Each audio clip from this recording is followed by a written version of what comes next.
पिछड़ा वर्ग आरक्षण को लेकर सुप्रीम कोर्ट ने आज बड़ा फैसला सुनाया है और इस फैसले के बाद अब तमाम राजनीतिक विश्लेषक और वरिष्ठ अधिवक्ताओं के बयान आने भी शुरू हो गए हैं। राज्यसभा सांसद और वरिष्ठ अधिवक्ता विवेक तन्खा का ओबीसी आरक्षण मामले में बड़ा बयान सामने आया है। उन्होंने कहा कि ओबीसी के साथ राज्य सरकार लगातार कुठाराघात कर रही थी और अब इन्हें पश्चाताप करने की आवश्यकता है। उन्होंने कहा कि राज्य सरकार शुरू से ही मुझे गालियां देती आई है, पर वह अभी तक यह नहीं समझ पाई कि सुप्रीम कोर्ट जो बोल रहा है वह सही है। राज्यसभा सांसद और वरिष्ठ अधिवक्ता विवेक तन्खा ने कहा कि मैं शुरू से ही राज्य सरकार को आगाह कर रहा था, पर सरकार मेरी बात सुनने की जगह मुझे गालियां दे रही थी। उन्होंने बताया कि महाराष्ट्र राज्य में सुप्रीम कोर्ट का जजमेंट आ चुका है और उसी निर्णय को मध्य प्रदेश में भी लागू किया जाएगा। यह स्थिति जरूर बनेगी और इसके लिए राज्य सरकार ही जिम्मेदार है। विवेक तन्खा ने कहा कि मध्य प्रदेश में 15 साल से जो ओबीसी मुख्यमंत्री बैठे हुए हैं, उनसे 2010 से सुप्रीम कोर्ट बोल रही है कि ट्रिपल टेस्ट के माध्यम से ही लिस्ट बनेगी, पर राज्य सरकार विवेक तन्खा की बात मानने की जगह विवेक तन्खा को प्रोटेस्ट कर रही थी।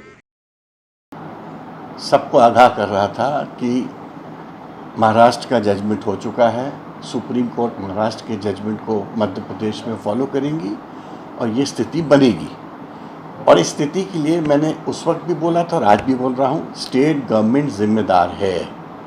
स्टेट गवर्नमेंट में 15 साल से एक ओबीसी क्लास का मुख्यमंत्री है और वो उस मुख्यमंत्री ने इस 15 साल में जो सुप्रीम कोर्ट ने ट्रिपल टेस्ट 2010 में बोला था और फिर 2017 में भी रिपीट किया था और बार बार सुप्रीम कोर्ट बोल रहा था कि ये ट्रिपल टेस्ट के माध्यम से ही लिस्ट बनेगी।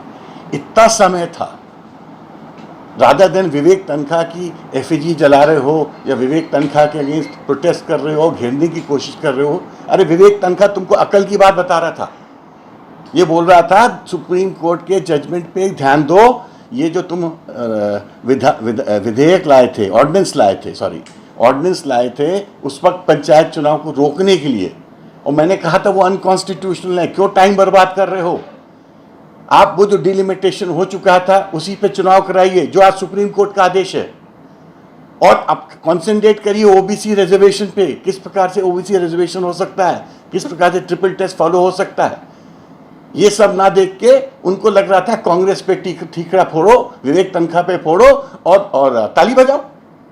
तो लाओ बजाओ ताली, अब पता चलेगा तुम्हें कि तुमने कितनी बड़ी गलती की अपने लोगों के साथ। मैं तो इसको विश्वासघात समझता हूं अपने लोगों के साथ, क्योंकि आपके पास मौका था, आप हेड ऑफ द स्टेट थे, आप ओबीसी के लीडर हैं, आपको तो अच्छे सलाहकार रखने चाहिए, समझदार सलाहकार रखने चाहिए, उनसे समझदारी की बात समझनी चाहिए थी कि सुप्रीम कोर्ट के जजमेंट्स हैं, इन जजमेंट्स को हमको इंप्लीमेंट करना है। ये सब ना करके आप पॉलिटिक्स में इंटरेस्टेड थे।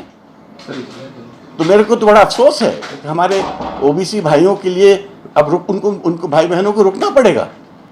तो मैं तो आज भी अनुरोध करता हूं कि इनको पश्चाताप करना चाहिए इनने जो किया है, और जो ओबीसी के साथ इन्होंने जो एक पास से कुठाराघाती में कहूँगा कि आप समय रहते हुए सुप्रीम कोर्ट जजमेंट को इम्प्लीमेंट नहीं कर रहे हो और आप सोचते हो कि आप अपने मन से कुछ भी कर सकते हो।